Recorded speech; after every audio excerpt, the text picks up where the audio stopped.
Ukraine claims it fired on a Russian convoy entering the country. Comes a day after Russian President Vladimir Putin says he'll do everything in his power to stop bloodshed. So what happens now, and what is Putin's next move? And joining us more on the apparent escalation in Ukraine is former U.S. Navy Admiral and former U.S. Congressman Joe Sestak. Congressman, Admiral, good to have you with us. What do you think Putin's next move may be? These are reports out of Ukraine that Ukraine fired on and apparently destroyed a Russian column of personnel carriers and the like on Ukrainian territory. If Russian troops were killed here, doesn't Putin have to do something?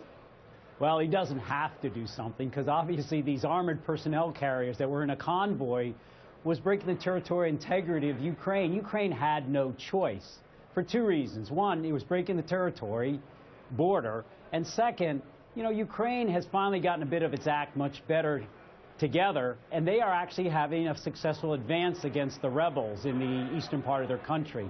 What will Putin do? I think he's got to make, because he's a macho guy, he's going to have to make some sort of a belligerent move. But on the whole, I think what we're waiting for to see if he's going to pull those 20,000 military troops away from the border. Otherwise, his words that he said in the Crimea are absolutely meaningless. So I think the next 24 hours is going to be pretty important. And Admiral, there were some reports on Russian news wires in light of all of this where they said, you know, that this was part of Ukraine's information war, a provocation seeking to aggravate conflict.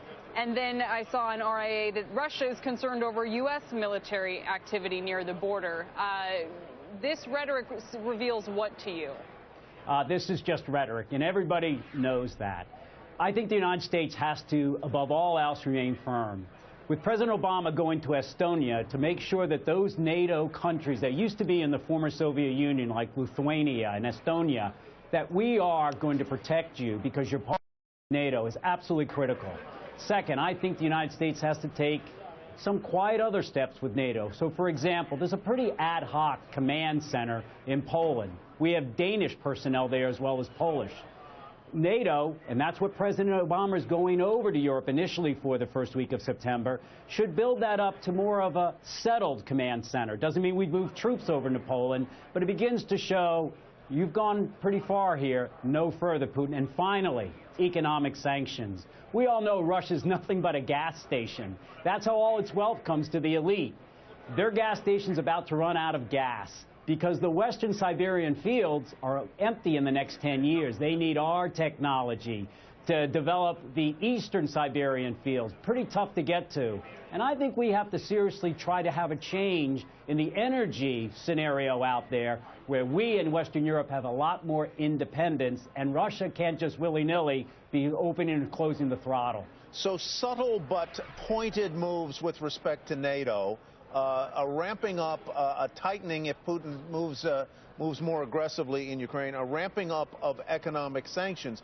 But if Putin does move in with some force into eastern Ukraine, is there anything the West really can do beyond that?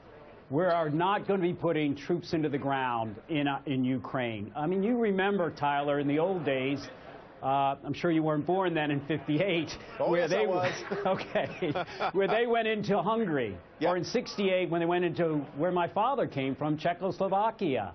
We didn't put troops in the ground, even though the military of NATO was so immense at that time. This is the near abroad for Russia, and its military can't go much further than that. It's not a very good military of throwing projection of power, except for nearby.